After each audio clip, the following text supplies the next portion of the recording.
The storm sirens went off earlier tonight in central Indiana about 7:35, but there was no emergency. It was a drill to test the system as we enter into severe weather season. Schools had a similar drill earlier in the day.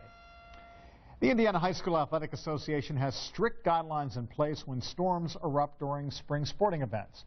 But no system is ever foolproof. Yeah, but the Seymour School District is trying after lightning struck a player on the girls' softball team back in 2012. Our 13 Investigates reporter Sandra Chapman has the exclusive interview, and she shows us how the school's high-tech detection system aims to keep all student-athletes safe. 3 years ago, almost to the day, the Lady Owls of Seymour High School took to the softball field to catch an early spring practice. Not a worry in the sky, recalls assistant principal Talmadge Reasoner. It was a really calm day. Didn't see anything, didn't hear any sounds of thunder or lightning. But what coaches and the staff couldn't see inside the clouds left a false confidence, one they vowed to never trust again. For us, we're not going to take another chance. Emily Bobb was playing second base. I know that God could have taken me that day. She can't remember if it came from the smack of a ball hitting a glove or the whack of a bat, but out of nowhere it came, a bolt from the blue. A security camera from Schneck Hospital captured the ominous strike. 911, what's your emergency? There's a girl got hit by lightning at the high school softball field. Hit me right, like a little to the right and down on my belly button, and it went out my left leg and out the inside of my left ankle. She was just engulfed in light, and then as soon as the bolt hit the ground, hit her, thunder hit right away, and you couldn't hear anything. Dr. Levi Nert, a chiropractor, saw it all from his window across the street. She was not breathing when I got there, turned blue, heartbeat was very, very shallow. I woke up in the hospital Thursday night. All my muscles were just really contracted, and they just ached really bad. I remember moving, and I just groaned because it hurt to move. Now talking about it for the first time to 13 Investigates, she says the jolt also caused a temporary short-term memory lapse. I'd wake up, where am I, what happened, will I ever play softball again? After just 4 days in the hospital and a round of physical therapy, Emily returned to play the game she loved for the start of the 2012 season. She suffered no permanent damage, not even a scar.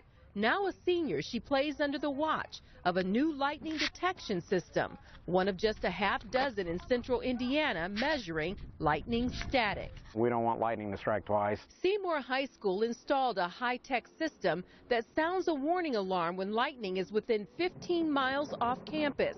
Not just visible lightning, but the kind hidden, cloud to cloud. We were able to track what actually happened on that particular day.